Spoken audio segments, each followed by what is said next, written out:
बेटा आज हम सीखेंगे फाइनाइट वर्ब्स और non finite verbs. Non finite verbs. अब फाइनाइट वर्ब्स क्या है, आपको बताया था। फाइनाइट वर्ब्स वो होती हैं जो सब्जेक्ट या टेंस के अकॉर्डिंग आती है।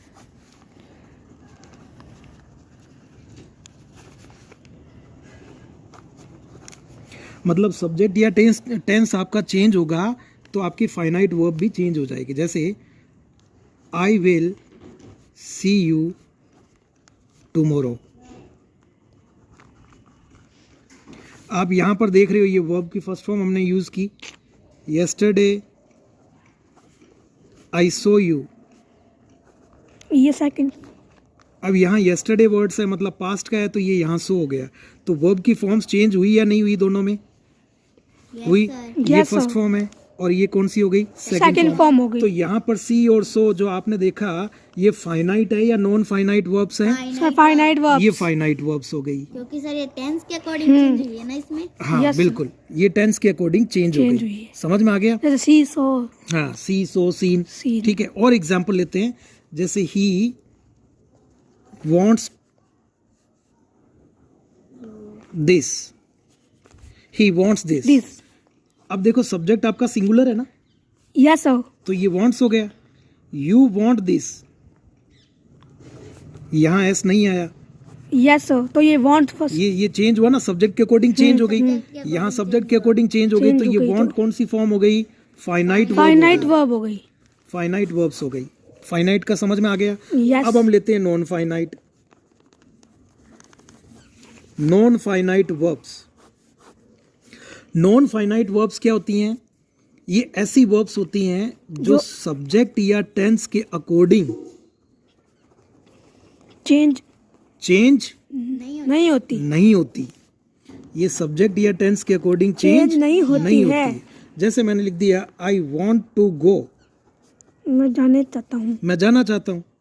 आई वॉन्टेड टू गो, मैं जाना चाहता था। आपने ये देखा, ये तो है प्रेजेंट का और ये सेंटेंस है पास्ट का। पास्ट का। अब यहाँ प्रेजेंट में तो वांट हो गया और पास्ट में वांटेड हो वांटेड हो गया। गया। ये चेंज हुआ या नहीं हुआ? Yes sir. हुआ। तो ये वांट वाली कौन सी फॉर्म हो गई आपकी? फाइनाइट Finite वर्ब verb हो हो गई गई। या नॉन फाइनाइट हुई? फाइनाइट हो गई। लेकिन यहाँ देखो प्रेजेंट में गो है और पास्ट में भी गो है, गो है तो फिर ये नॉन फाइनाइट ये हो गई। नॉन फाइनाइट हो गई। अब इसका पता कैसे चलेगा नॉन फाइनाइट वर्ब का? आपको तीन चीजें ध्यान में रखनी है। नंबर 1, मॉडल्स के बाद। ये नॉन फाइनाइट जो है वो मॉडल्स के बाद में हमेशा आती है। Yes sir.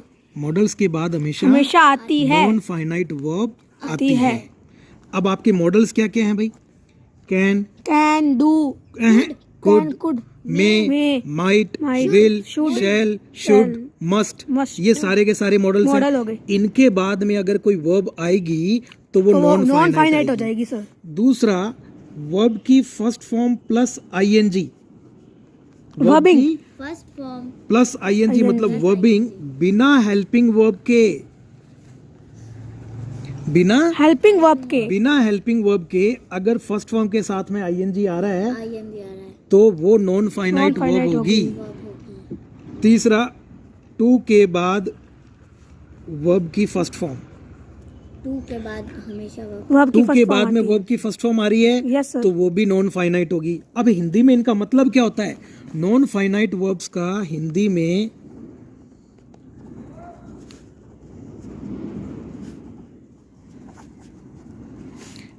में अर्थ क्रिया शब्द प्लस ना, नी, ने या ने के लिए।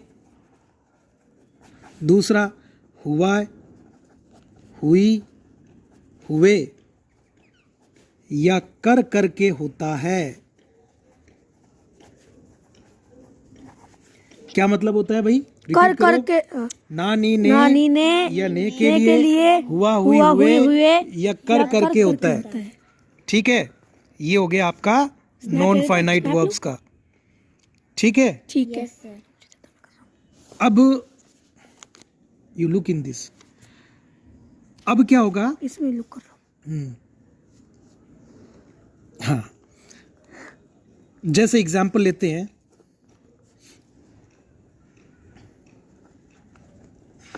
Seeing the snake I got frightened, frightened का मतलब डर गया। सांप को देखकर मैं डर गया, यहाँ सीइंग का मतलब देख कर है, देख कर है, ING आ रहा है इसमें। ठीक है। अब देखो कर लग गया ना इसमें हिंदी में, मेन जो बेसिक वर्ब है वो तो है आपकी देखना, लेकिन यहाँ हो गया देख कर। कर, और सर इंग्लिश में ये बिना वो उसके आई है। हाँ, बिना हेल्पिंग वर्ब बिना के। हेल्पिंग वर्ब के। I want to see the doctor, मैं डॉक्टर से मिलना चाहता हूँ। यहाँ टू सी का मतलब क्या है, मिलना, मिलना। तो ये ना लग गया ना। तो यस सर, नॉन फाइनाइट हो गया। I need a pen to write with, लिखने के लिए। मुझे लिखने के लिए एक पेन चाहिए। यहाँ टू राइट का मतलब लिखने लिखना। के लिए। लिखने के लिए सर अभी आपने बताया था। यस सर, हाँ, वो और नॉन फाइनाइट देखो हो आई गया। वॉन्ट टू राइट, यहाँ टू राइट का मतलब क्या हो गया, लिखना। लिखना। मैं लिखना चाहता हूँ। तो आपने देखा यहाँ वर्ब ING आई है, यस सर। बिना हेल्पिंग वर्ब के आई है। Yes, ये sir. क्या हो गया आपका, नॉन Non-finite फाइनाइट हो हो गया, गया। sir. यहाँ टू के बाद में वर्ब की फर्स्ट फॉर्म आ रही First form आ रही है, है। तो ये सी फाइनाइट हुआ या नॉन फाइनाइट हुआ। नॉन फाइनाइट हो गया ये सर, टू के बाद में राइट आ रहा है, तो ये राइट फाइनाइट हुआ या नॉन फाइनाइट हुआ। ये नॉन फाइनाइट हो गया। यहाँ टू के बाद में राइट आ रहा है, तो ये भी- फाइनाइट हुआ या नॉन फाइनाइट हुआ। नॉन फाइनाइट हो गया। नॉन फाइनाइट में हिंदी शब्द में कौन से क्रिया शब्दों में कौन कौन से शब्द जुड़े रहेंगे, ना, नी, ने के लिए, या हुई, हुए, या कर, करके कर समझ करके। में आ गया? अब इसको लेते हैं, इसको पढ़ो ध्यान से। I heard, I heard a little puppy crying for help. I heard a little puppy crying for help, I heard a little puppy crying for Crying help. for help. अब देखो इसके अंदर ये देखो यहाँ I heard a little puppy crying for Crying help. for help. अब देखो ये ING आ रहा है आपका, हेल्पिंग वर्ब के साथ आ रहा है, बिना वर्ब बिना हेल्पिंग वर्ब के। इसमें हमें करना क्या है, underline the Underline. Finite verbs and circle the non finite verbs.